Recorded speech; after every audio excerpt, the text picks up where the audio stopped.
trust is in you completely. As we surrender ourselves in adoration, we ask that you would come by your Holy Spirit and inspire our hearts today. Come fill our lives with your love. Fill our conversations with your grace and truth. Fill this meeting with your presence. We ask this for your glory and praise. Amen. And so next, let's stand for the Pledge of Allegiance.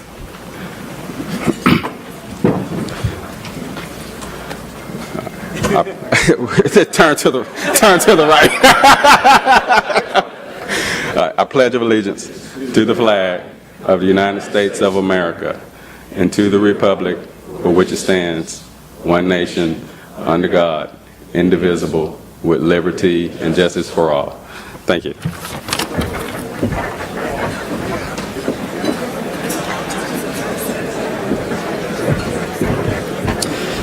Thank you, Richard. Lunch will be out shortly, at which point we will begin the presentation and the introduction of our keynote speaker. Thank you.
Of celebrating Veterans Day. Without the dedication and many sacrifices of our proud servicemen and women, we would not be able to enjoy the many freedoms and liberties that we take for granted every day. I would like to ask our veterans present today to please stand so we can show you our sincere gratitude.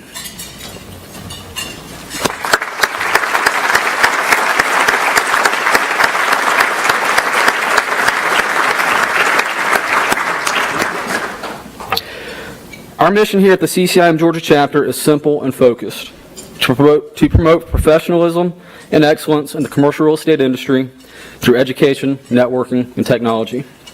The Georgia chapter is one of the largest and most respected chapters within the CCIM Institute, and this would not be possible without our outstanding past leadership.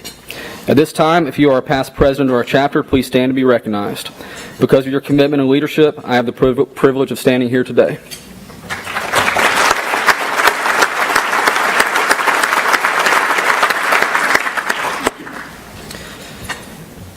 As we near the end of 2017, we look forward to the next wave of leadership for our chapter. Please welcome our 2018 officers. Would you please stand when called? Our 2018 Secretary-Treasurer, Leo Taratzis.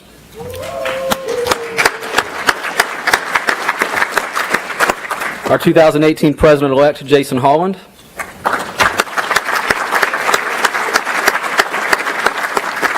And our 2018 President, Mr. Richard Slayton.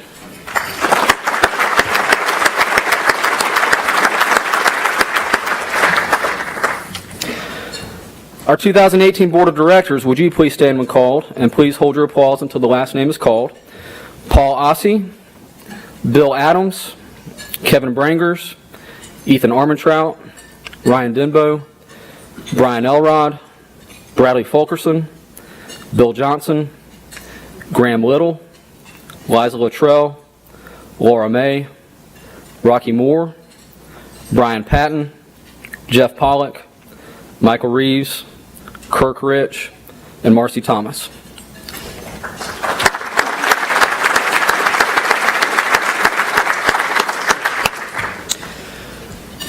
We would also like to recognize and congratulate all of our newly pinned designees for the 2017 year. When I call your name, please stand, and upon calling the last name, let's give them a big round of applause.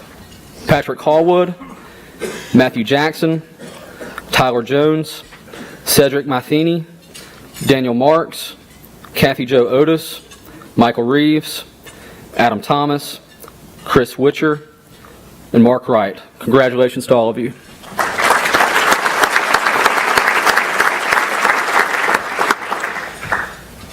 We are fortunate to have joining us today from Charlotte, North Carolina, our newly elected first Vice President of the CCIM Institute, Mr. Eddie Blanton, CCIM. We have asked Eddie to give us a brief update on the latest with the Institute. Let's all give Eddie a warm welcome.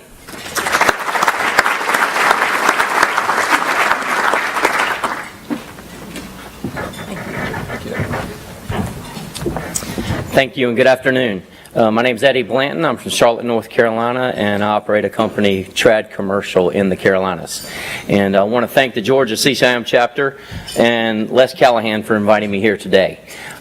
First and foremost, Region 9, our region, which is Georgia, Alabama, North Carolina, and South Carolina, we are a very dominant region within the CCIM Institute. And so if you're a Region 9 volunteer through the CCIM Institute, would you please raise your hand so you could be acknowledged here today? I know Paul's an RVP right now, and we have a past president right here in Frank Simpson, and who's been a great mentor of mine. So I want to thank each of you for your service, and Frank, thank you for being the guy you are to me, okay? And I'm going to give you a hand right now. And I want to thank you for the opportunity. My tenure doesn't start until January 1st of 2018. I will serve as the 2018 First Vice President of the CCIM Institute, the 2019 President-elect or Vice President, and then the 2020 President. It is quite an honor and a privilege to be able to represent such a fine group that is now a truly global organization, as we are currently in 30 countries now. And so that's a pretty phenomenal statistic when you think about where we came from. You're seeing the 50 years up here, and we did celebrate our 50th year this year. We had a lot of celebrations going on throughout the year, and the Institute is very proud that we have reached that milestone, and we're looking forward to putting good services, good membership priorities, good chapter activities into place, and continuing so that we can enjoy a 75th and a 100th in the future. And once again, I'd like to thank you for welcoming me here today, and I really appreciate it, and glad to be a part of this event again, as the last time I was here was in 2014, I believe. So thank you, enjoy your lunch, and thank you for giving me an opportunity.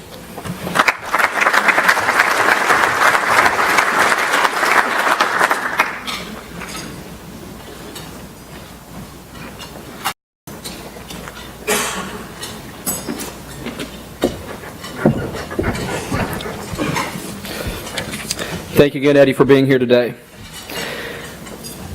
As one of the leading chapters in the nation, we are truly blessed with many talented and hardworking individuals within our membership. The President's Award seeks to recognize a member who has demonstrated leadership in all aspects of his or her life, as well as a deep commitment to CCIM and the professional standards that we hold dear. 3 weeks ago, the CCIM Georgia chapter in the city of Atlanta lost one of the best and brightest that our commercial real estate community has ever known. This individual demonstrated commitment to the ideals of CCIM through an exemplary career of leadership that has been recognized in both the professional and civic communities. In addition to being a long-standing chapter board member and serving as our 2006 chapter president, he served on the Atlanta Commercial Board of Realtors, the Midtown Alliance, Buckhead Community Improvement District, the Council for Quality Growth, City of Atlanta Workforce Development, the Buckhead Coalition, and many others. His impact on the Atlanta region has been recognized through awards such as the State of Georgia Outstanding Citizenship Recognition Award, Atlanta Business Chronicles 40 Under 40 to Watch, the Atlanta Commercial Board of Realtors Realtor of the Year Award, and most recently the Atlanta Business Chronicle recognized him as a Most Admired CEO. But although his resume and accomplishments are so impressive, what truly sets Scott apart was his selfless attitude toward others and his wonderfully unique personality. He was the type of person that you could call on at the last minute to do anything, and he would gladly step up and do it. Indeed, there was an occasion a few years ago where the moderator for one of our chapter meetings had to cancel at the very last minute. A call was placed to Scott at 6:30 a.m. He gladly agreed to fill in as moderator, totally unprepared, and performed beautifully. Scott was someone who could have easily rested on the laurels of his family's accomplishments, but did the opposite.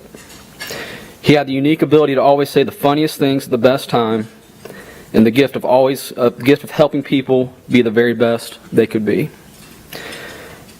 We will miss Scott, but we celebrate his lasting impact on our community, his contributions to our chapter, and the wonderful attitude that he showed toward everybody. It is my honor to present our 2017 President's Award to Mr. Scott Seelig, CCIM, and here to accept the award on his behalf, along with a $500 donation to the Scott Seelig Scholarship Fund at the Ron Clark Academy, is his father, Steve, his brother Blake, and sister Mindy.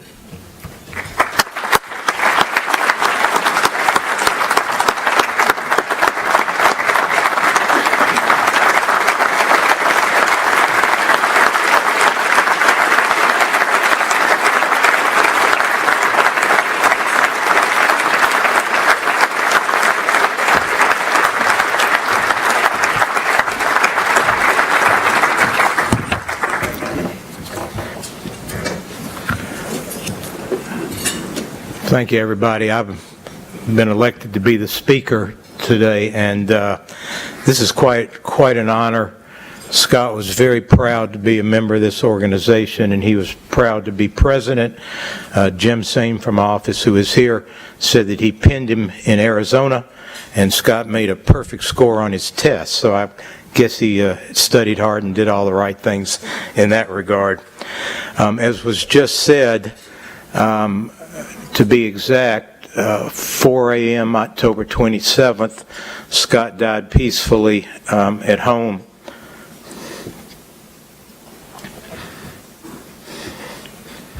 Surrounded by family. He was a warrior. He never complained, and he fought to the end.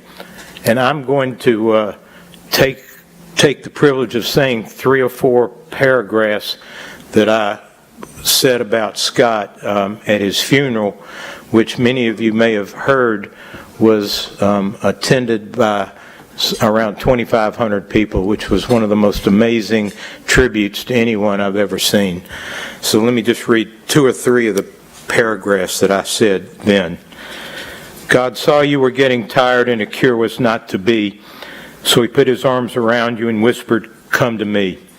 With tearful eyes we watched you and saw you pass away. Although we loved you dearly, we could not make you stay.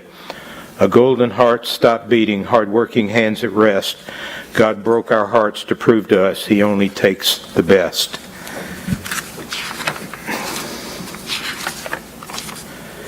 Scott was a cowboy.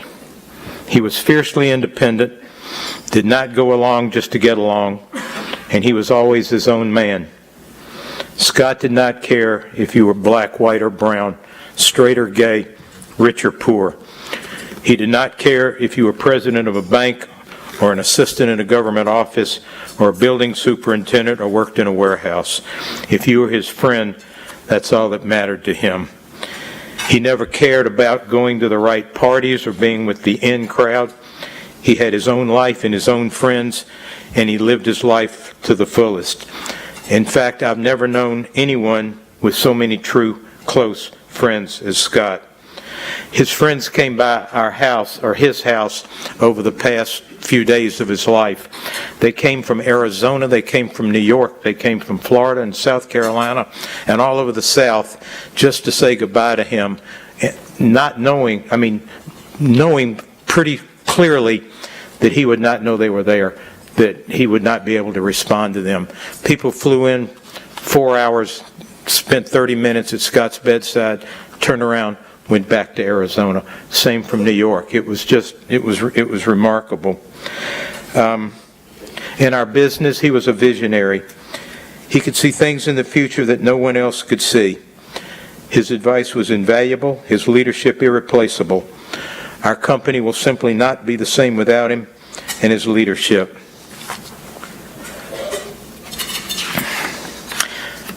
On a lighter note, I have to say a couple of things about his social life. Because Scott was legendary for being with beautiful women. He always had a beautiful date, and he would never let me fix him up. Because he always said he could do better than anybody that I would want to fix him up with. And he was right. And anytime I was out, my friends would always want to try and find out where Scott was so they could be introduced to the date of his choice for that particular night. As for me, I've lost my son, my friend, my advisor, my colleague, my companion, my hero, and frankly, a piece of my heart and soul that I can never regain. During his life, I always just knew Scott as my son. I never knew or realized the profound effect he had on so many others. I will always be proud that I, along with other members of our family, had some small part in raising a human being as sweet and kind and gentle and strong and honorable and loving as Scott Seelig. There aren't enough words to adequately describe the pain and the loss that my family feels today. But his friends and this type of group here will continue to sustain us. I'm not sure how many of you have seen Joe Biden's new book and seen any of his interviews. But in his interviews, you know, he lost his son, Bo, at the age of 46, and he talks about that, and he wrote a book about it. And he said in an interview that I happened to see the other day that his father, Joe Biden's father, said to him about Bo, that if you can say that you raised a child better than you, then you're a success. So by that definition, I've been a success. A friend of mine who happened to be of the Hindu faith from India called me the other day, and he said, you know, we have a belief in our faith, and it's a blessing and a present. And he said, if you're sad and think you can't get through it, just think of this.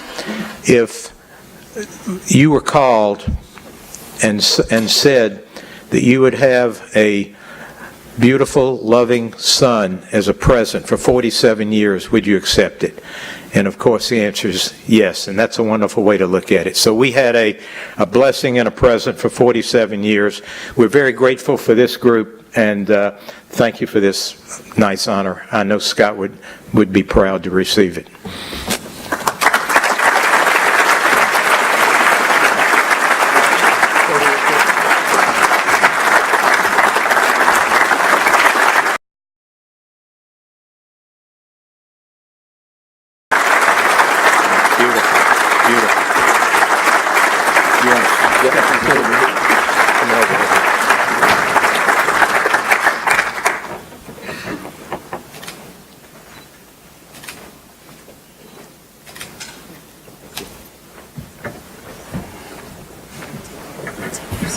By the way, one more thing.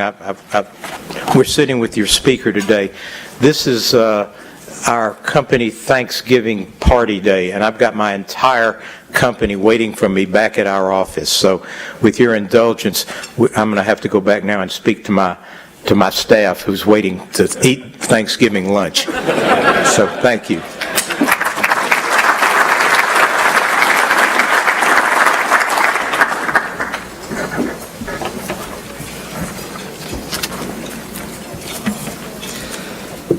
Thank you again, Steve, Blake, and Mindy for being here today. It is with great honor to welcome back our keynote speaker for this afternoon. John N. Doggett is an award-winning senior lecturer at the McCombs School of Business at the University of Texas at Austin. John teaches courses about entrepreneurship, global competition, and sustainable energy in UT's M.B.A. program.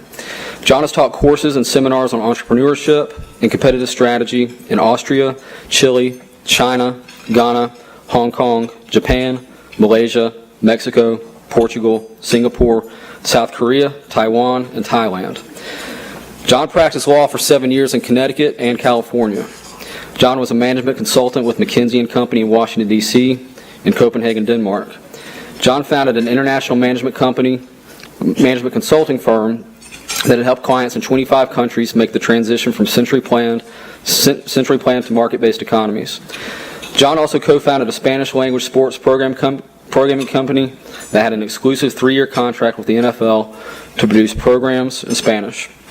John is a co-author of When We Are the Foreigners, What Chinese Think About Working with Americans, which was published in 2011. He's also the co-executive producer of Shakespeare on the Range, a 2017 short movie about Louisiana prisoners learning how to become actors in the play Macbeth. John received his B.A. degree from Claremont McKenna College in 1969, his Juris Doctor degree from Yale Law School in 1972, and his M.B.A. degree from Harvard Business School in 1981. John is married to Hai-Ping Tang, a senior product manager for Samsung Electronics America. Let's all give a warm welcome to Mr. John Doggett.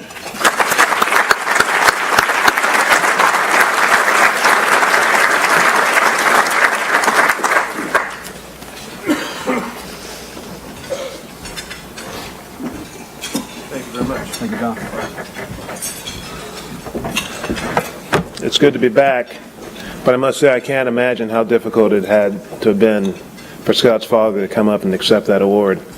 I was sitting at the table with him and talking with him, and we just had a very heartfelt conversation. And Scott was an amazing young man, and his father and his siblings are also amazing people to be able to handle this having happened so short in the past. Well, I'm back, and normally that's not the case. People having one taste of my bad jokes and crazy ideas say, whoever's responsible for inviting Doggett, don't do that again. But I'm kind of worried about you folks, because before I'd gotten back to Austin, you were asking me if I could come back the next year. I figured out I better work hard and make sure you don't do that again for next year. But there's a lot that's happened, and I also have one new joke. And if I forget it, say, what's the joke? Because I will remember this joke. It's actually a good one for once. Let's get started. And it's going to be, there we go. This clicker's supposed to work. So, when I was growing up, people told me there was this Chinese curse that may you live in interesting times. And about 17 years ago, I married a woman who was born, raised, and educated in China. And so I asked her about the curse, and she said, I never heard about this. So I did a little research, went to Google, which is what we all do, and found out there's nothing Chinese about it. And the European and American created this story about being a Chinese curse in the 1930s, so it's not Chinese at all. But it is a curse, or a blessing. We are living in some of the most interesting times I've ever seen. And I'm going to spend time talking about what's going on, and hopefully a lot of it will be relevant to what you're going to do with your business, what you're doing with your business. Second, I couldn't come back without our favorite picture of an ugly baby. Now, it's really important for those of you who weren't here last year or 3 years ago, whenever I was first here, is to understand this. This is not a real person. I hope. But we've all seen ugly babies. And what do we do when we see an ugly baby? We're very nice to the parents, because the parents know their baby is ugly. And the parents are hoping that it will grow out of it. And we're all saying, oh, what a cute baby, and we pinch the cheeks, and we try to say everything nice. Even the real estate business. I bet all of you have some ugly baby buildings. More importantly, you have some ugly baby clients, so hopefully ex-clients. And in our business of being business people, we have to have the ability to see things as they are, not as we want to see them. To see and look at the data and say, okay, what are we going to do with this? Versus, I don't like it, so I'm not going to recognize it. And so I think about Scott's father. Grieving, and he's grieving, but capable of talking about the blessing and the gift his son was to him and to everybody else. That's how Ugly Baby Glasses works. We talked about strategic inflection points last year, and those are changes in the world that are permanent. They're not the normal up and down of interest rates or occupancy rates or real estate. They're when new things happen. They represent a fundamental change in how the world operates, and we're not going back. And so everything I'm going to talk about for the rest of this talk is about some strategic inflection points that I think are very important that will be of interest to you. And if they're not, get up and leave. Okay? And by the way, that's not my joke. Okay? So I'm from Texas, born in California, but raised in Texas. And we all know about shale. And in fact, I remember when people were talking about the Eagle Ford. And I didn't know what that was. I thought that was a new Ford truck dealership. But Eagle Ford is one of the big shale plays or areas in South Texas. And what the chart shows is the impact shale oil and gas is having on America. We already are starting to export oil, but we're going to become a net exporter of oil. We will no longer import anything from foreigners, except possibly from Mexico and Canada. And this is a profound change in how things have been for America. So we've had presidents since Eisenhower saying the United States must become independent. We have to stop importing oil because that has an impact on who we are and what we do. We're going to be independent in the next few years. But remember the old saying of being careful what you wish for, because it might come true. Right as we, because of shale oil and gas, are becoming independent, we have electric cars and hybrid cars. And so if you look at this, and this is from OPEC, the Organization for Petroleum Exporting Countries, they're saying the amount of vehicles in the world is going to double, but the actual consumption of oil per vehicle is going to stay the same and then go flat. And this is OPEC, which has an interest in overstating it. There's a good possibility that by 2040, the number for transportation will be virtually zero. Why? In 1983, in the People's Republic of China, it was illegal for anybody like us to own a vehicle. If you weren't in the military or not in the government, you couldn't own a vehicle. Today, China is the largest car-owning country in the world with the fastest growth. And earlier this year, the Communist Party of China said, as of 2018, anybody who wants to sell a car in China must have 10% of their vehicle. 2019, 10% of the vehicles must be electric vehicles. In 2020, must be 12%. They're the largest car country in the world. And so what we're starting to see is that everybody said, well, we're going to get there eventually when it makes sense. They're saying, holy crap, if we want to have access to this market, we have to do it. And so I think it's highly likely by 2040, the overwhelming majority of vehicles on this planet, at least in the United States and China and Western Europe, are going to be electric, or electric dominant with some hybrid, which has a significant impact on oil. And we'll get to another aspect of what's going on in transportation that will directly affect your business as commercial real estate people. But in the interim, something new has happened. This is a chart showing you where lithium is. If you don't know about lithium, you never heard about my wife's Samsung Note 7, which exploded in airplanes all the time because the lithium batteries were messed up. Lithium is what's at the heart of all battery technology right now. And maybe eventually they'll come up with something to replace it, but if you have a Tesla, you have a lot of lithium. If you have a smartphone, you have a lot of lithium. In fact, when I came in here, have you seen the sign on the door? You must wear a coat and no cell phones. Well, I don't have a cell phone, I have a smartphone, so I guess I'm okay. But how did that work in the past? You have to check your cell phone at the door? I'm from Texas. We don't even check our guns at the door. I mean, really. That's not my joke, by the way. It's a good one. Chile, which is an amazing country, has, 5, 6, 700, 800 years worth of reserves of lithium? What are the chances that we're still chances anybody here is going to know what's going on 100 years from now? Look at this. This is quarterly revenue. This is where it starts to get interesting in terms of thinking about retail and thinking about industrial and thinking about commercial. Over the years, we talked about Amazon as, they have some interesting stuff to buy. But Amazon is now emerging as an incredibly powerful player on the global economy. And in a lot of different ways, Amazon is the bell cow of a massive strategic inflection point. And that inflection point is people deciding they want to buy stuff online, they don't want to go to a physical place. I was talking to one of your members about a picture I wish I'd put in this deck. My wife and I are in Portsmouth, Maine, and we're standing at a corner downtown. It's a small city, 100,000, and there's this wonderful location, retail location, big windows. It used to be a furniture store, and there's a sign saying, we're relocating to online. We're relocating to online. And it's a 2-story place, and it's perfectly located, it's gorgeous, and it was empty, and the landlord is hoping that somebody else is going to want to take the place. But this is a revolution. This is what a strategic inflection point looks like. You don't close down something, like at Main and Main, that's perfect corner, to go online unless something big is happening. And something big is happening. Part of it is just age. A lot of us, I just turned 70 last month. And when you're on your way to getting to 70, you don't want to talk about your age. And when you make it, you say, what the heck? I'm 70. That's kind of cool. I never knew it felt this good to be this old. But I have kids at my university and at every university in this country who were born in the year 1999 and 2000.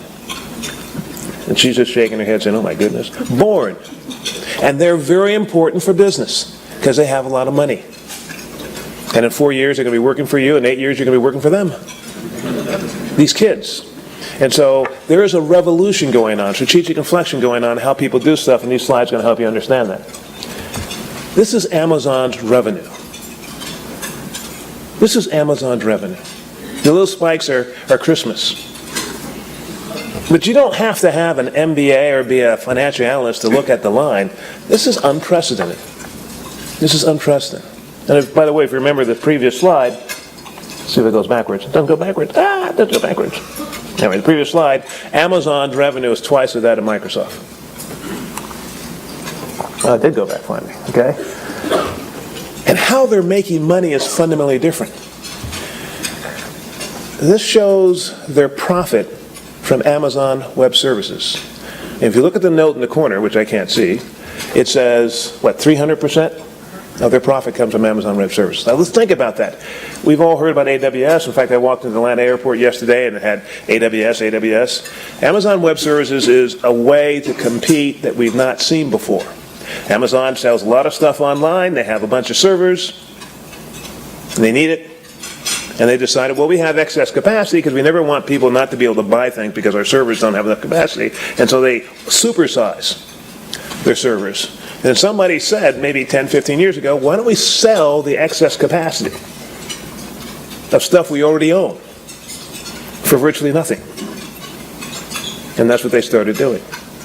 And now their income and their revenue from Amazon Web Services selling excess capacity on the servers they need to run their business is alone a Fortune 500 company.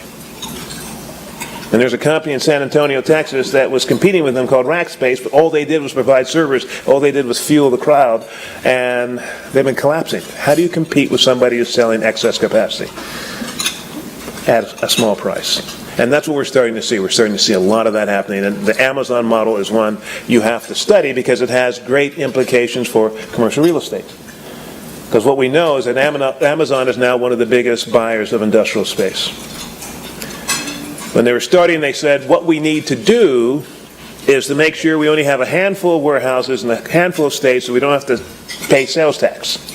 And then one day they woke up and said, forget about sales tax. We'll pay sales tax. What we need to do now is have warehouses everywhere so that we can be as close as possible to the customers so we can deliver products as quickly as possible.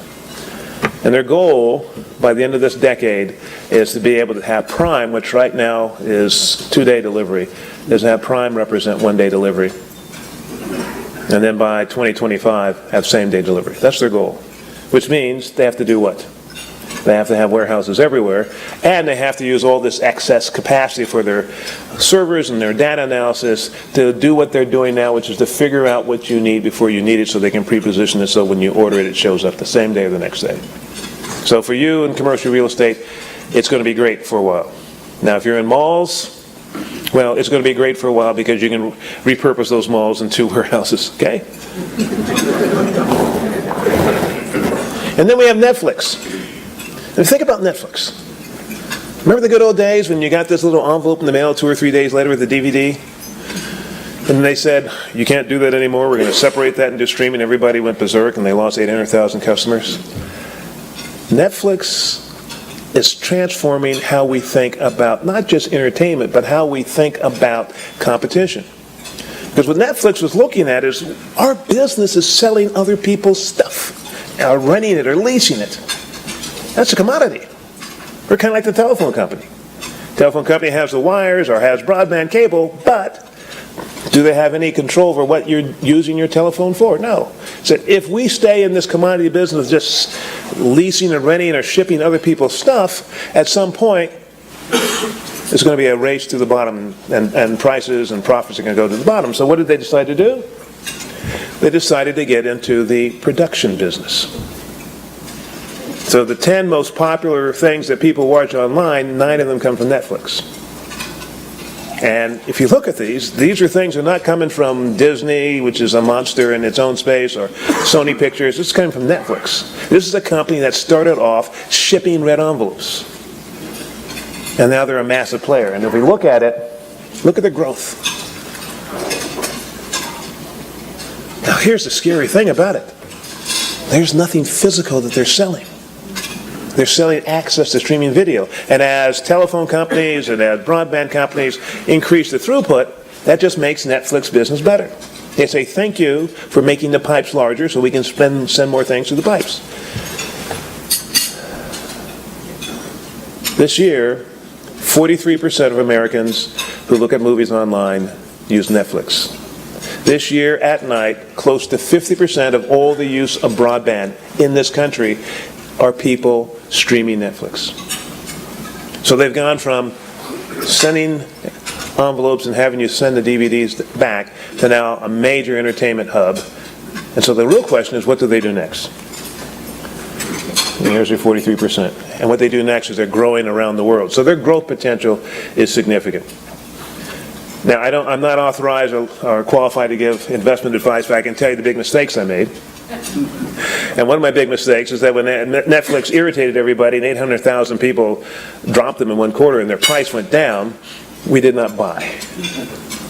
Carl Icahn did, and in 1 year he made $400 million as the price went back up, because people said, they're going to figure it out. People want their Netflix, and the price went back up. So here's a message.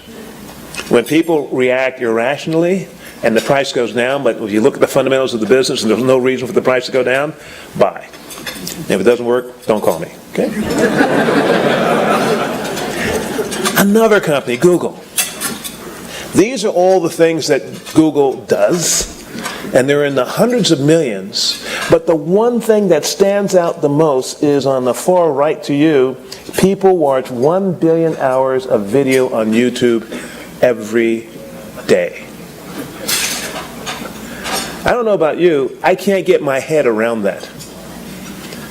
But would you like to be in a business like that? No, by the way, it's all free. And so one of the things I do, both as a business professional and as a businessman, is think about, why would somebody give away 1 billion hours of YouTube viewing for free? And the answer is because of what they learn about you and what they understand. All of these companies, Amazon, Netflix, Google, Apple, Microsoft, are in the business of trying to understand you better than anybody has ever understood anything in the history of the world. So I'll give you an example. I was at the Florida State's Real Estate Trends Conference. I saw a few of you there. Actually, I didn't. Last month, or actually it was this month. No, it was last month. What month? This is November, it's last month. And the last speaker was a woman, senior vice president for MasterCard. And as she started talking, and her job was to interpret all the data that MasterCard has, as she started talking, everybody said, oh my goodness. She said MasterCard processes 142 million transactions an hour. Now think about that, an hour in the United States. And her job is to use that data to try to figure out what's going on. So think about it. If everybody has a MasterCard, they have your social security number, they have your credit, they have your address, they have a lot of stuff about you, how much you make. And she said, oh, my job is to strip your name and address, we keep your zip code, and then use that data to help us understand what's going on. They said, she said, know more about the economy than the federal government, because they send out surveys. We're looking at 142 million data points an hour. And so from a real estate standpoint, she was mentioning just in passing, of course, at a real estate conference, that they do have a product that if you have a commercial building that had a tenant that was selling stuff, retail, they have the ability to show you by the hour, by the day, by the week, by the month, by the year, what was selling in that building. And because it's all selling to MasterCard customers, who was buying what? So here are the buildings in your city where people go to buy this, with this demographic background. Is that valuable information? That's valuable to you as folks in the real estate space, it's even more valuable to the folks who want to lease space. And they have that data. I'm sure Visa has the same data. American Express has the same data. We didn't have that before. I don't know about you. But any building you have, if it's retail, if people are using credit cards, MasterCard can tell you exactly who's buying what when. How many people bought ceviche if it's a restaurant? Because they have that information. They have that information. My whole purpose of being here is to share with you some things that are going on that I think are really significant so you can think about how do I take advantage of them. Because these are things that are not going to go away. They're going to become more intense. How do I take advantage of them? Oh, Google, Street View. You probably thought Street View was something just for Atlanta or the U.S. The only place they don't have Street View is where countries are telling them to stay away or where it's not safe. These people are dead serious. They're dead serious about getting as much data as possible. And so one of the things that I'm seeing when I look at Google is they have Google Maps, they have Waze, and they're making a big investment in the use of data for transportation. When you talk to GM, you talk to Mercedes, you talk to Chrysler, you talk to Ford, they're all saying, we're not going to let Uber control or Lyft control the robotic car, the driverless car business. We're going to be in that business ourselves. And Google says, we're going to make a lot of money selling you data about what the people in those vehicles are doing. Because the goal is eventually for all the vehicles not only to have navigation software, but for the vehicles to be talking to each other. And guess whose network they're going to be talking to each other through? Google's network. So that's why they're giving all that stuff away for free, so they can get all that information about us so they can do a better job of figuring out how the systems are going to work. The target of this slide is to talk about Twitter, but what I think is interesting is Instagram. How many of you use Instagram? Got a bunch of old people here. I mean, look at this. If you have children that you still talk to them about Instagram. My students, my undergraduate students, 1999, 2000, born in, that's their manufacturing date. They look at the world differently. And you're going to have to learn how to look at the world differently. Because, again, they buy things, they rent things, they go places. And your clients, your customers, try to do business with them, which means you have to understand them. Instagram has come out of nowhere to be a monster. And a lot of people, especially our age, don't know what it is. How about WeChat? Anybody know what WeChat is? 1, okay? 2, 3, 4, 5. Okay, WeChat is the WhatsApp from China. It is the product of a company called Tencent, as in 10 cents, right? Why do they call themselves that? I have absolutely no idea. They're Chinese. But anyway, they call themselves Tencent. They are massive. Tencent and Alibaba are on the same scale as Amazon, Google, and Facebook. And most of us don't know about it. But they have some great products. But look at what's there and look at Twitter. And just think about what Twitter would be like if the president wasn't using it. They'd be dead. He's the only reason anybody uses Twitter anymore. So what did the president say this week or this day? Okay? And they're still dying. Speaking of Facebook, look at this. It's last year. How many of you have commercial clients or industrial clients or any clients that have seen this type of revenue and profit growth in 1 year? This is what a strategic inflection point looks like. These are unprecedented numbers for a product that's free, unless you want to pay money to it. And so what the business model is all these guys and gals are saying, we're not going to charge you for the use of our product because we want as many as possible people to use our product so that advertisers and retailers and everybody else says, I want to get access to these users. And we'll make money on the other side. And so we're going to see much more of that. Now, I'm not recommending that you in commercial real estate tell your customers to give stuff away for free. But I want you to understand why this phenomenon is so significant, so important. They're giving away stuff that newspapers used to charge for. Remember newspapers? You know? So I got a crazy thing. I love the Wall Street Journal. And since I'm an educator, I get an educator's discount. And I just wanted it online, digital version. And they said, well, if you want just digital, we'll charge you $300, but if you are willing to also take the paper physical subscription, we'll charge you $110. Okay, let's see. So just digital 300, but paper and digital. Okay, fine. Send me the paper. I'll do vacation hold, month after month after month because I don't want it. But they're trying to keep up their physical subscription numbers, and so they're subsidizing it, which is crazy. Mark my words. This is something that you can take to the bank. We won't know what a newspaper is in 10 years. A physical newspaper, because it won't make sense to deliver it unless it's the local newspaper. And if you are in the business of advertising with flyers, stop it. You don't need to do that. At least not for the young kids. Maybe for the old people like me you do, but for the young kids you don't need to do that. You can save a lot of money that way.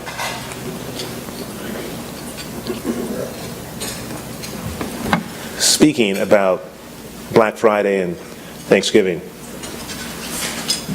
this is unprecedented. I mean, I just can't understand why people don't want to get up at 3:30 in the morning to go to the mall to fight with people over something that's not their size that they're going to return when they realize they don't want it. And what's happened is people are waking up and they're saying that doesn't make sense. Now, my wife and I have had a community marriage for over 3 years. She's at Samsung in New Jersey. And it's been interesting to learn about New Jersey. It's a good place not to be from. In the 3+ years she's been there, she's had 7 tires blow out because of potholes.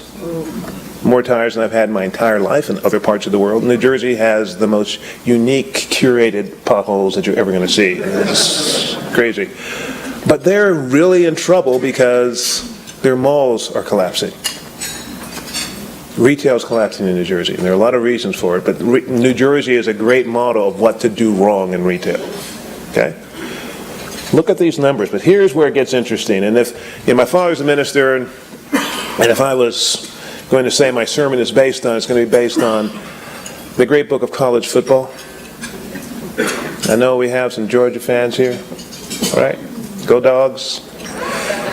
And we have some Auburn fans here. Go Eagles. When Georgia had an unpleasant experience at Jordan-Hare Stadium, did Georgia blame Auburn? They weren't happy about Auburn. But they weren't blaming Auburn, saying they didn't have a right to score 4,000 points on us in the first half. And when Tennessee lost to everybody, they weren't blaming the other people for beating them. Would they lose to Troy or somebody? Who lost to Troy? LSU lost to Troy. It's like, you lost to Troy, and then Troy lost to South Alabama. I mean, excuse me? How does that happen? But in every single case, the response is, it's not the team that beat us who's at fault. We let them beat us.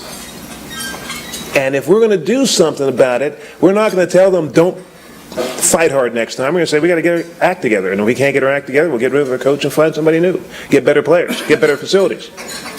This is football. This is serious. It's not like business where we can whine. And so we as Americans have to do, and I've said this last year and I'll say it again, is we have to stop whining about the fact that we have competition from other countries. Because you're not going to win a football game from whining. You're going to win a football game because you fight harder, you get better players, you coach them better, you get better coaches, and you play harder on the field. And that's what we have to do. And the reason I'm saying that is look at this.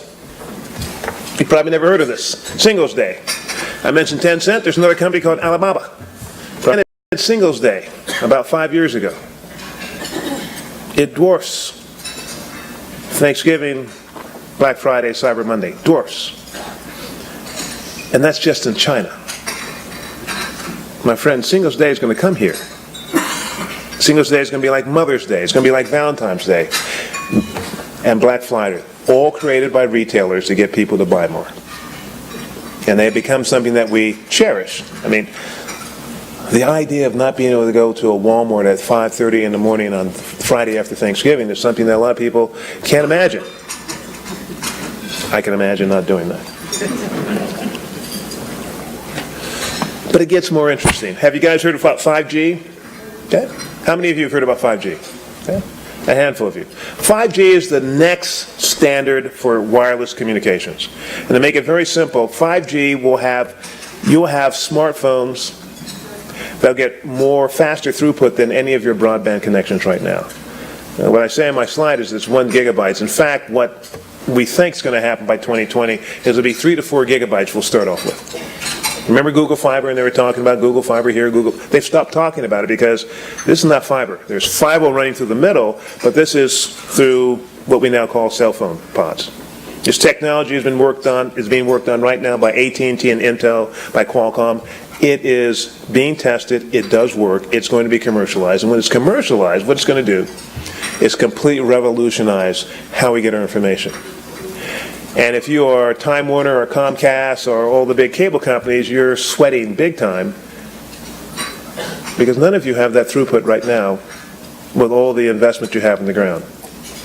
And if you're a carrier, you're really getting excited because if I can get 2 or 3 gigabytes through my smartphone, then what don't I need? And there's a long list of things I don't need. And what can I do? And what happens if I can get 2 or 3 gigabytes per second in my car?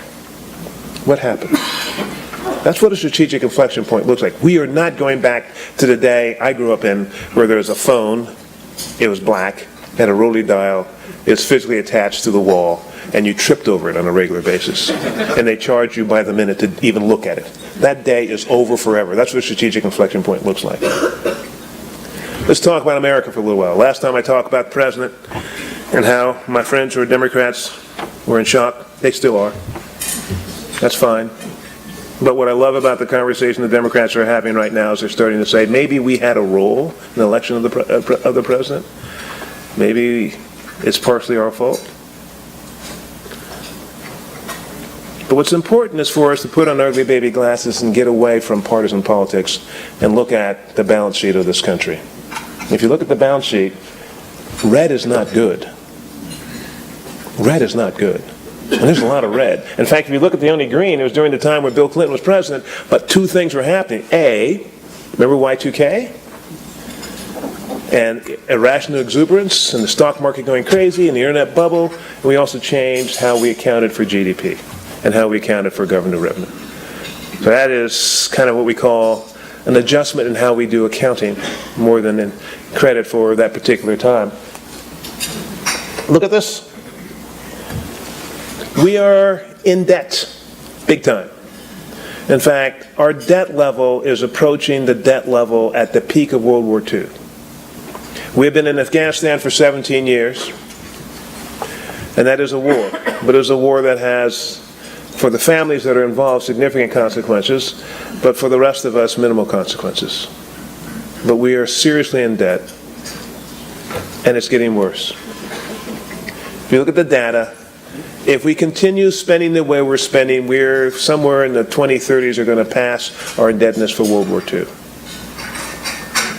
This is serious. This is something nobody's talking about. The president tweets about this and that. Congress does whatever Congress does. I can't figure out what they do. But nobody is focusing on how serious of an issue this is. And it gets even more interesting. Come on, work for me. Look at how our entitlement spending has increased over the past few years. We've gone from a capitalist country to a socialist country without realizing it. The numbers are stunning. I mean, the numbers, increase in debt has gone up, 400%? Increase in entitlements, can't read the number from the side, but you can see what's going on. And it's scary stuff. But what's more frightening about it is nobody's talking about it. There should be as much energy to deal with this issue, but there's not. And that doesn't make sense. I love football. And we're on our 3rd coach in 5 years. And we're hoping he does well. We're paying him $15,031 a day. And if he doesn't do well, we'll be on our 4th coach in 5 years. But for debt, there is not the same energy. Why not? What's wrong with us? Because the implications are significant. Look at this. We are a country that is becoming addicted to government handouts. Now, it's not really government handouts, it's our money that's going into the government's pocket and then it gives it back to us. But look at this number. Look at the percentage of Americans now, 35% of their income comes from entitlements? Where does that go if the trend line continues? At what point do we get to a point with America that we know and love and care about that makes it possible for us to do what we're doing doesn't exist anymore? My friends, we're nearing that point. I said that last year. It's getting more significant, and not much has changed. Now, good things, some things are starting to change. The tax bill of some form will pass, and the most important thing about the tax bill is that corporate income taxes will go down so that we are competitive with the rest of the world, with the intelligent world. Because there's been this mythology that if we raise taxes on corporations, that means it's going to come out of the pocket of shareholders.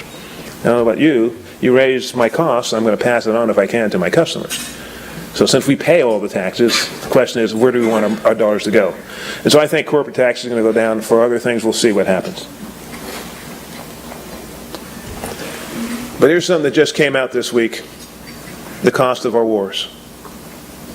Now, those SOBs attacked us, and we did what you have to do when somebody attacks. We went after them like crazy. But we've been in Afghanistan for 17 years. My war was Vietnam. And we figured out eventually we didn't have a clue. We didn't know where we were going, and so we got out of it. We don't have a clue. We don't know where we're going. We're going to have to get out of it. But look at the cost. And what's sad about this is we've lost a lot of lives, but this money, this $5.6 trillion, was all borrowed. And we have to pay interest on it. My friends, we have to, and I know this is serious, and my joke's going to come soon because you guys look like you need a joke. This is serious. We need to take what's going on in our country as seriously as we take college football. Because that's serious. People get in fights, they get hurt. They send people to jail for it.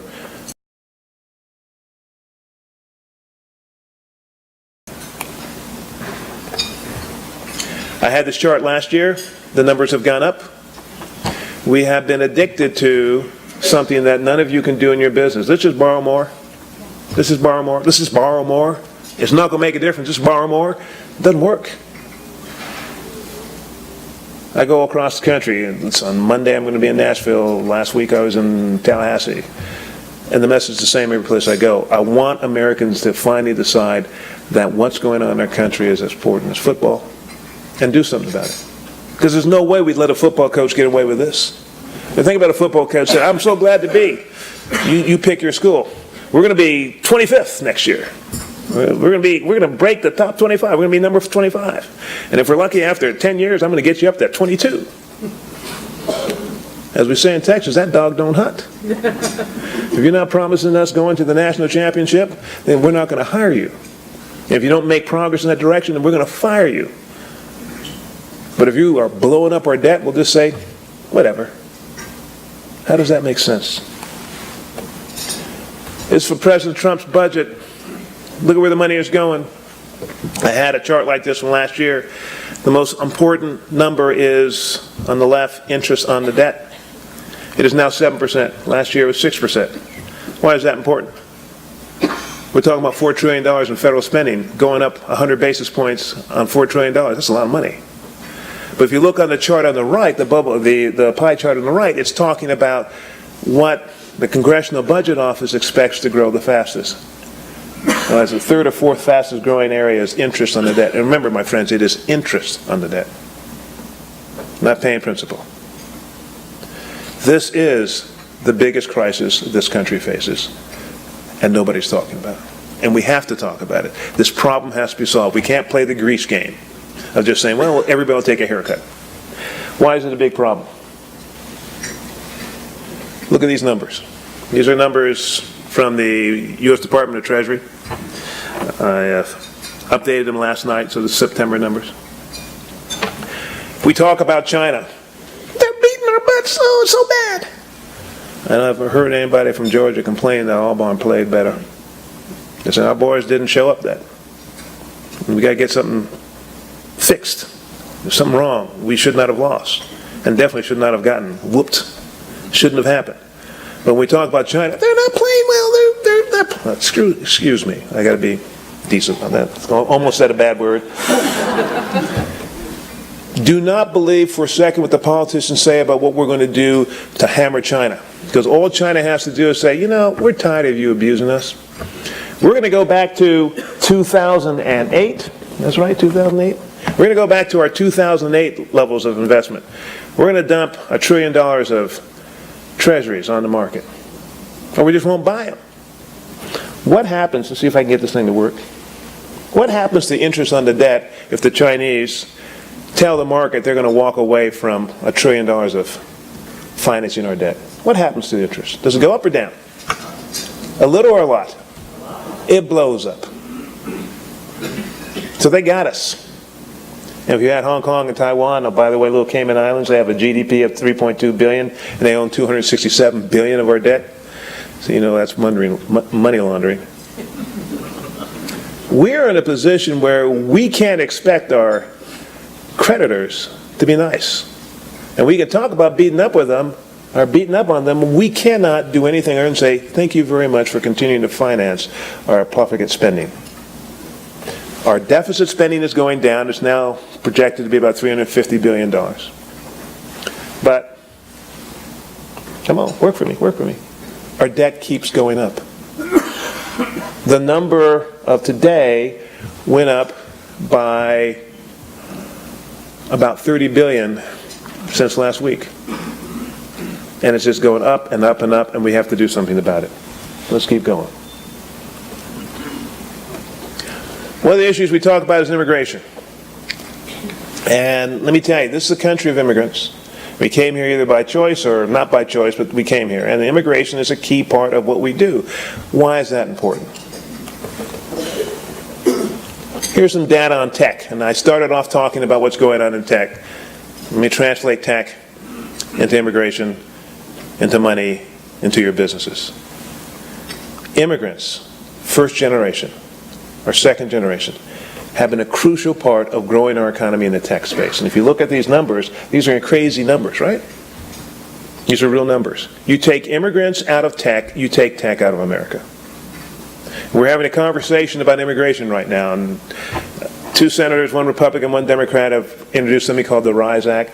I completely support it because it says let's move our immigration policy towards what Canada and Australia have, where you get points based on your education, based on the skills you have, based on your ability to add to the growth of America's economy.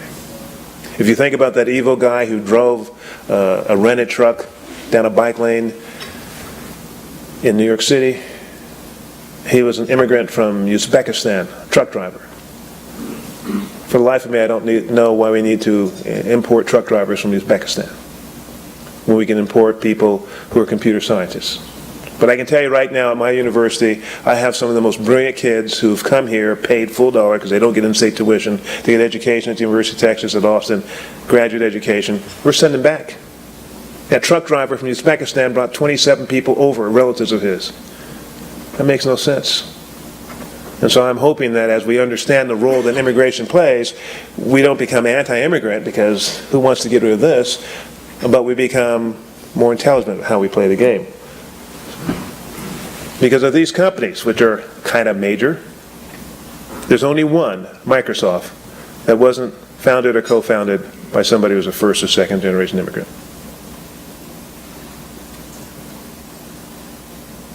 So I don't know about you. I don't believe in taking a gun, putting it at my head and saying, okay, if you don't do what I want you, I'm going to kill the idiot. I believe in doing things the smart way, and we need to have people understand that immigration is not just, some people coming across the border illegally to work and wash dishes. Immigration has been a crucial part of the growth of our country, and we need to continue to make it possible for the right people who bring the right skills to come here legally. I have kids whose wives, they have work permits, H-1B visas, whose wives are computer scientists, are doctors, who cannot work. And I know people who are here without any papers who are working. It doesn't make sense to me. We need to make it possible for us to get the right people here. Let's talk some more about tech. One of the things that people are talking about is, Chinese are taking our jobs. Well, the Chinese were taking our jobs some. There's no question about that. But the real data shows that productivity was the biggest destructor of jobs. The productivity is, how do you get more out of one person? And we know how you do that. Instead of somebody walking to school, they ride a bike to school. Instead of riding a bike to school, they ride a bus to school. How do you add technology to increase the productivity of workers? I first saw this when I was in China. So I go to China a lot with my students, and also I have a lot of Chinese relatives. And I was stopping over in Taiwan talking to a guy who's the CEO of a company called Delta Electronics. It's a company nobody's heard of that has about $6 billion in revenue, and they make all the little things that make PCs work, including fans and power bricks. And when I was telling him I was taking my kids to South China, he said, "Oh, we have a small plant there. It's a new plant. Why don't you come visit it?" There's a new plant in Dongguan, China, a little city I'd never heard of with 6 million people, had 38,000 employees. And so we went there, and we saw what we expected to see was a lot of young men and women making things by hand, but we also saw a lot of other things there.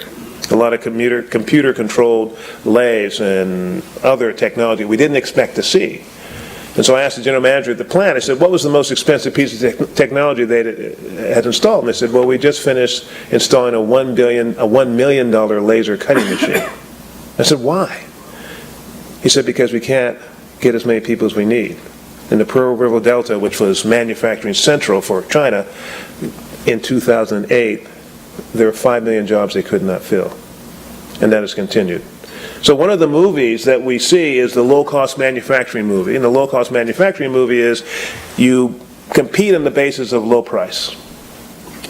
And as you get more and more business, the workers say, you know, we need a piece of this also. Their wages start going up, and eventually their wages go up enough that some other country comes in and competes on the basis of low cost.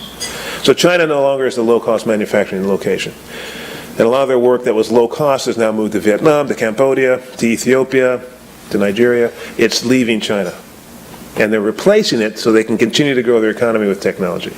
And so in the United States, if you look at these numbers, technology, robots, software, tools, is more responsible for the loss of jobs than anything else. And the strategic inflection point is that this revolution is getting ready to pick up. So you may not know about Vinod Khosla. He was one of the co-founders of Sun Microsystems. He's also a big VC. He makes this claim, which a lot of people think is, oh, this is crazy. His best investment was Google. When the Google brothers, as I call them, came to him as grad students at Stanford, they said, we're going to take down Yahoo. Remember when Yahoo was something worth taking down? Now you just don't admit you ever had Yahoo stock, right?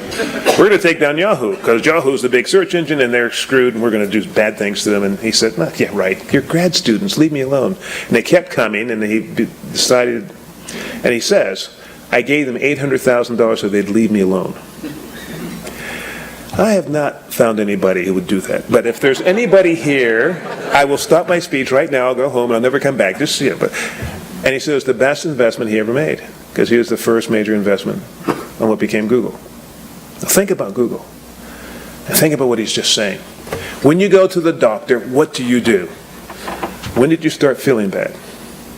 And every question the doctor asks and every answer you give her is going into a database where they're narrowing and narrowing and narrowing down what's possible. What were you eating? You know, did you go to the bathroom? Did you notice what you did when you go to the bathroom? All of it's data points so they can narrow down. There's something called Watson, if you've probably heard all the ads.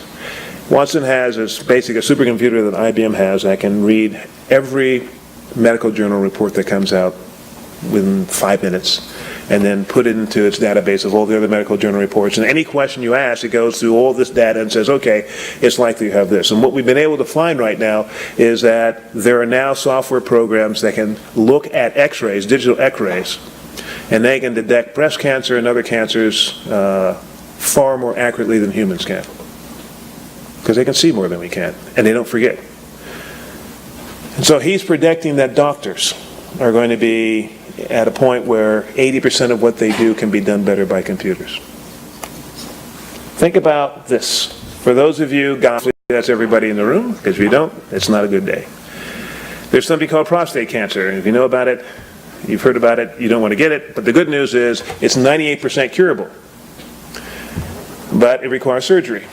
And if the surgeon does a good job, everything's fine. If the surgeon doesn't do a good job, well, there's a part of you that you won't recognize anymore.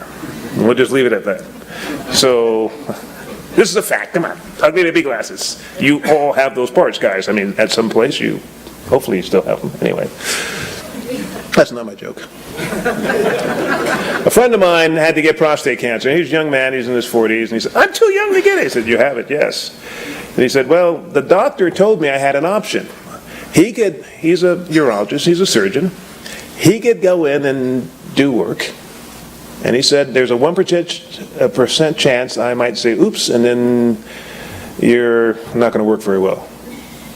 Or we can use that robot, surgical assistant, and there's a 0.00001% chance that it will go oops. So what are you going to do when it's set? And he said, I use the robot. He said, oh, baby, there's no question, I use the robot. What if it's brain surgery? What if it's... And so you start to see what technology is starting to make possible. It's starting to give us degrees of freedom from error. Because doctors do oops. I mean, there's a guy, the crazy story of a guy went to Florida, he had diabetes, they were supposed to take off his right foot. They marked the wrong leg, they took off his left foot, and then they had to take off his right foot. So he lost his good foot and his bad foot at the same time. And of course, they got sued, but his feet were gone. Robots don't make that mistake, which is why they're going to become more and more important. Think about pharmacists. You get the equivalent of a PhD in pharmacy, and you know the interaction of drugs, you know a whole bunch of stuff. And most of the time you spend filling prescriptions with counting pills or giving people vials. Let the robots do it. And if you think about pharmacies, how many people are actually there filling prescriptions versus pharmacists telling you this is how to use it and this is what you should worry about? What if we get rid of the people? I remember going to the pharmacy once and, see, I told you I shouldn't talk about prostate cancer. These guys, don't check. You're not allowed to check yourself. That looks really weird, okay? I'm sorry. That's not my joke either. The challenge of this technology is that it's going to make our life better. At the same time, it's going to eliminate a lot of jobs. And our job is to figure out what we do to make sure that good people who are working really hard, who suddenly don't have jobs, have something to do. Because the numbers are frightening. And this is a revolution. This revolution of automation starting to eliminate jobs is a revolution that's going to come everywhere. It's not limited just to a handful of cities. Because these tech companies, as good as they are, they don't hire many people. So all these tech companies, eBay, Facebook, all of them, 3 million people. And what I'm seeing with the research I'm doing is that for every new job created by artificial intelligence and automation, there are anywhere from 10 to 15 jobs that are going to be eliminated. You simply don't need that many people to do stuff that a robot or a computer can do. And of course, it starts with people who have the lowest skills. So you haven't heard about it much recently, but there's this big argument about paying people who worked at McDonald's and Wendy's and other low-end jobs $15 an hour. And one of the reasons the $15 an hour protests have started to die down is because Wendy's and then McDonald's announced that they're going to put kiosks at the front of all their stores. So you walk in, you pick what you want, you push a button, and then you use your credit card, and it's ordered. And in Silicon Valley, there are people who are working on automating the back end, so that as your order goes in, there are robots that are able to prepare your hamburgers, cook it, and deliver it with no human intervention. Now people say that's not possible. 2006, Philips Electronics, who makes electric shavers. I have not ever figured out why people want an electric shaver, because it just immediately starts getting dull and duller and duller. But people like it.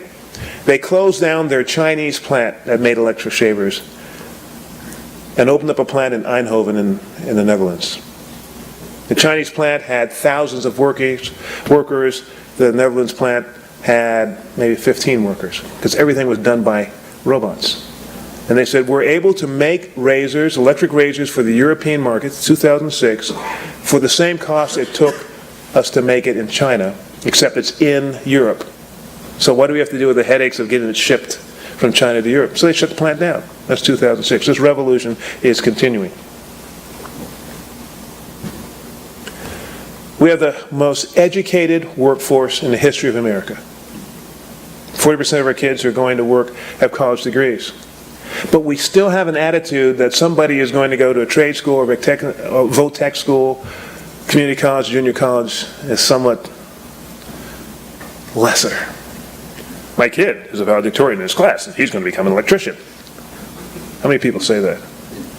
Or even worse, my child has decided to become an elementary school teacher. Now think about it. We don't have people who are proud in doing that. I know people who are teachers in school because they couldn't get jobs working for the post office. That's not the way it's supposed to be. The key is that these are the jobs least likely to be taken by robots in our lifetime. It require fuzzy learning, being able to say, oh, what the heck is this? How did this happen? Because the things humans can do to devices, software, is really hard to figure out. How did that happen? How did that get there? Your arm? Why is your arm in there? How many of us are encouraging kids to get those jobs? We want them to get a job like us, with a fancy tie and business card and working our you-know-what's off, and these folks are making a lot of money. I'll tell you this is my M.B.A. students hate it when I say this. If you had gone to a vocational school or a community college and became an electrician, and worked as an electrician for 10 years and then became an electrical contractor, you will make more money in your lifetime than anybody going to get an M.B.A. unless they're real lucky. And if you've ever dealt with electrical contractors or plumbing contractors or welders, you know what I'm talking about. The price is whatever they say the price is, and they may show up. Okay? But here's something that hopefully you'll find valuable. The driverless car revolution is coming, and when it gets here, it's going to take everything that we take for granted about driving cars and make it useless. So right now, there are a lot of new commercial real estate developments that have drop-off zones in front. Remember what used to be there? Parking meters. 5 years, 7 years, 10 years, not sure what the number is, but we're going to start to see driverless cars coming, and when driverless cars come, you don't need parking garages anymore. You don't need parking lots anymore. You don't need Jiffy Lube. You don't need gas stations. You don't need Goodyear. You don't need tire stations, Firestone. You don't need auto dealerships anymore. You don't need used car dealerships anymore. There are no more meter maids. There are no more parking meters. There are no more speeding tickets. Somebody says, oh yeah, can't wait for that, right? That is coming, my friends. The only issue is how quickly. It is coming. And so if you're in commercial real estate, you need to start thinking now about how do we repurpose all these structures, all these spaces that are built for us driving our cars, because the data is very clear. We use our vehicles 3% of the time. Do you know what your car is doing right now? It's costing you money because you're paying for it, or it's depreciating, but it's just sitting there waiting for you. And when driverless cars come, what my friends who are looking at this say is you'll be able to get wherever you want with a vehicle showing up to your house or your business within 3 minutes at a 40% discount on what you're paying for a car right now. 40 is a big number. And a lot of people are going to say, I think I can do that. Okay? And think about how many people have done Uber or Lyft. I'm getting in a stranger's car and going where I want to, and I'm not worried about it. Well, what if there's no stranger? It's just a robot. That's the good news. The bad news, what if you've done something bad and the government says, we're going to have you go someplace else? But that's another issue. We're near the end. So here's something you've seen before. This is the world we live in, where more people live there than the rest of the world combined. Or as I did before, if you take the green of Western Hemisphere and throw in Australia and New Zealand, you have the same number of people who are in half of India or half of China. This is the world we live in. And why that's important is this. This is from the United States Central Intelligence Agency, the people who spy on everybody, including us. It's using purchasing power parity, which is how much does it cost to build a building in their country without using anything that's imported. And they feel that's the best way to adjust for manipulations of their local currency. We're still number 2, that's the good news. But most people have never thought of India being number 3. And how about Mexico? Where's Canada? We have no problem with Canada, but we don't like Mexico. We don't like the 11th largest economy. Look at these numbers. How about Indonesia? How many of you know that Indonesia is the 4th largest country by population in the world, just behind us? And then look at the growth rates. There's a revolution, or a set of strategic inflection points going that are crucial. And why is this important? Look at this number. Some people in the campaign said that American companies going overseas or selling overseas were not being good American companies. Well, if you're in the smartphone business, the cell phone business, where do you want to go? I mean, look at the ugly baby glasses. There are a ton of people. 3 times as many people have smartphones and cell phones in China, and 10 times as many people who don't. So that's where you have to go. Or let me flip it over. That's where your competition is going to come from. Remember Toyota? They're still here, and with Lexus, and Nissan with, what do they have, Infiniti, and Honda with Acura. 3 of the most dominant competitors, foreign competitors. They grew out of a country of 130 million people. BYD is a car company out of China. Its goal is to become the #1 electric battery producer and electric car producer. Charlie Munger and, what's his name, Warren Buffett? They own 10% of BYD. Most Americans have never heard of BYD. You're going to hear about BYD soon. They're very serious with what they're doing. So if Toyota can come out of a country of 140 million, think what's going to emerge from a country of 1.4 billion people. To give you a sense of how significant, we're near the end. I know I'm putting you to sleep, bud. We're near the end. We go back to 1985. I can't read it from here. What does it say? China and emerging Asia. What's that number? Huh? What percent? 18%. And what does it say for last year? How do you go from 18 to 63%? By kicking serious, you know what? By being focused, by being disciplined. We have, if you want to think Georgia felt bad. For Georgia to have lost to Auburn the same way this has happened, the score would have been 4,000 to 10. We have a new set of competitors who are serious, who are focused, who are disciplined, who are wanting the world to be like it was in the 1400s when India and China were 60% of the world's GDP, and they're going to get there. And so the one thing we can't say is you can't do that. We've got to figure out how to compete. Because they already are mostly there. In fact, here's the data. If we look at the blue bar, that's trade between advanced nations. And that's a few years ago, right? You look at the orange bar, that's trade between advanced nations, developing nations. Look at what's happened in such a short period of time. We don't hear this on talk radio. We don't hear this on television. If you look at television or listen to television news, nobody's talking about this stuff. If you add our debt and this transformation that's going on, it's time to get dead seriously. It's time to get a new coach, get new players, build a new stadium, do something. Tennessee has a good football program. They won the national championship. When they fired Butch Jones, there was a statistic that came out that shocked me. They have a losing record to every single team in the SEC. They've lost more than a losing record under Butch Jones. Excuse me, how do you do that? Which is why he's a good man, but excuse me, we're not paying you to be a good man. We're paying you to win football games. We have a challenge to who we are and what our economy is going to do, and most of us in the business community are acting like, who cares? And we can't, which is why I'm here. I got a joke for you. Because this is what we do well. We have an education system that's the best in the world. Let's talk about unicorns. Yep, the Unicorn University. Unicorns are privately held businesses that generate over $1 billion in revenue. We are the unicorn machine.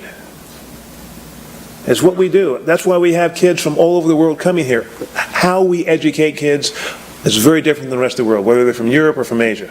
We actually expect them to think and talk and make sense in class, and if they don't, bad things happen to them. It's not about memorizing and regurgitation.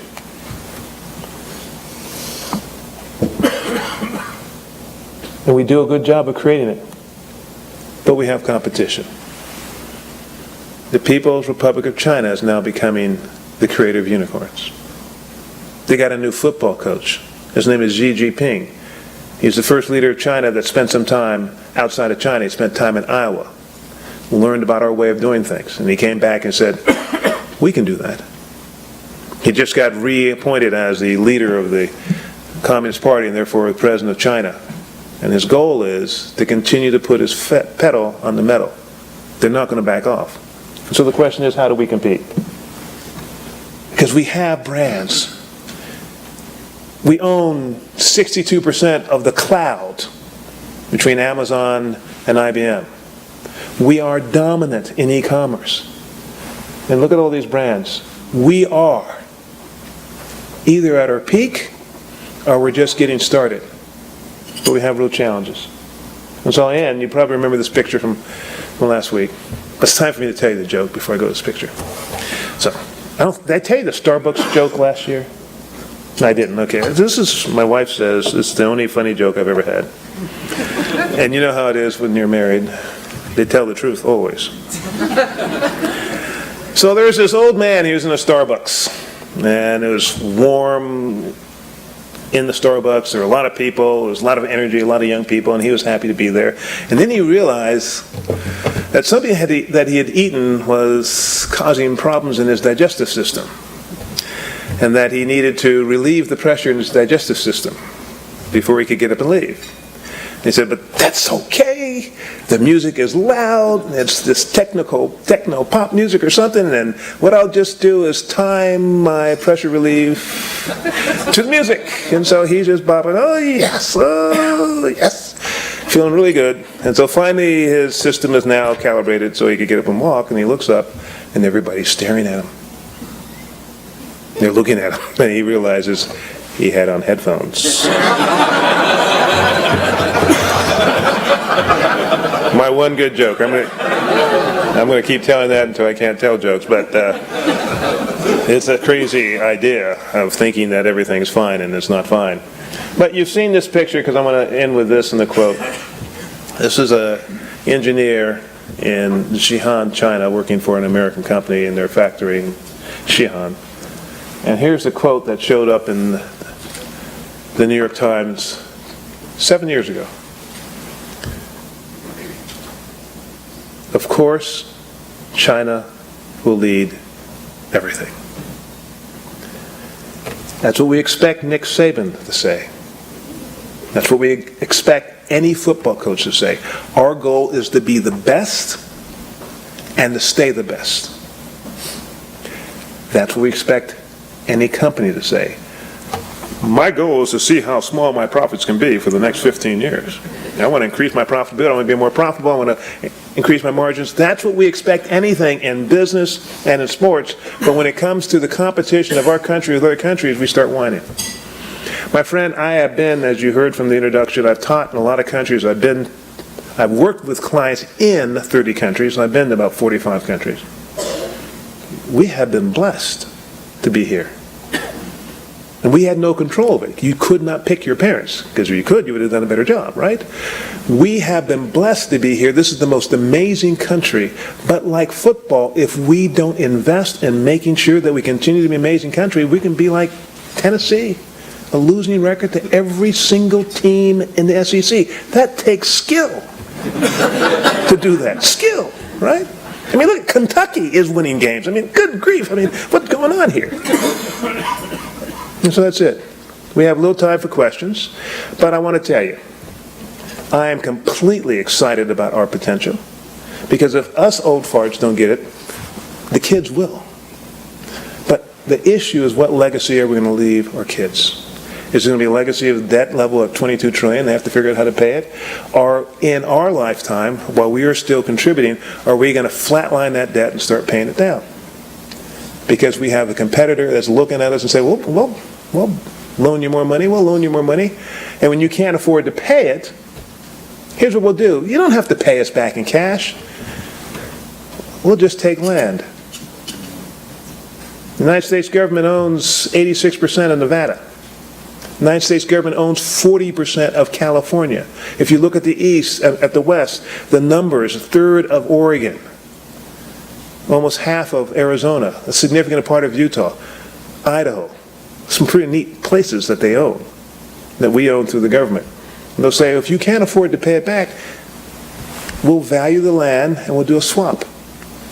We'll retire the debt in exchange for land. That's a one-time deal. That's not good for us, and I don't want to happen. So anyway, thank you very much. Thank you.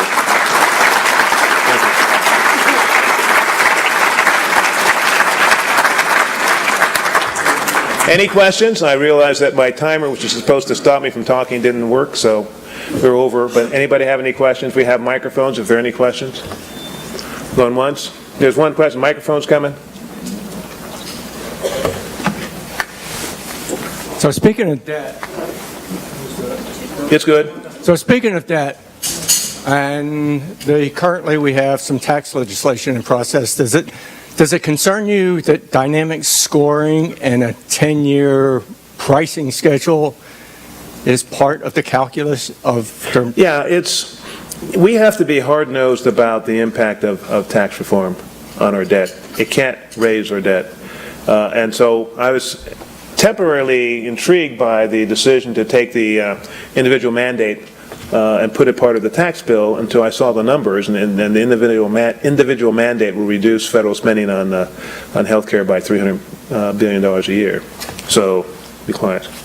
My smartphone's talking to me and I'm not going to answer. So yeah, we have to do it because we can't screw this thing up. I think there is an appetite for tax reform right now, and I think the Congress will support it and the President will sign it. But it has to not just be debt neutral, it has to be something that allows us to start to reduce the debt. Now the big problem is there are estimates of how, if we reduce corporate taxes, what that's going to do to the growth, whether or not we can bring the $1.1 trillion of cash that the big corporations have overseas back to the United States, and nobody really knows. Because right now, I was talking to people before the talk, the market's crazy, right? It continues to go up. Continues to go up. We're all thinking that there has to be a correction, but when's it going to come?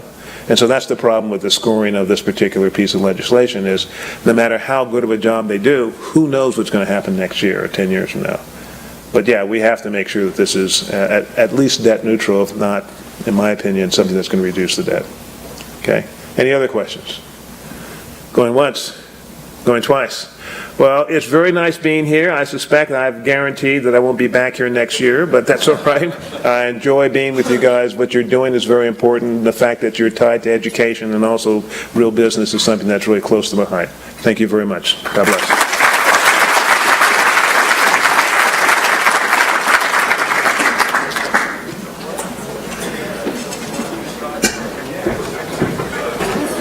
Thank you again, John, for a wonderfully informative presentation. Thank you all for being here. Thank you to all of our table sponsors.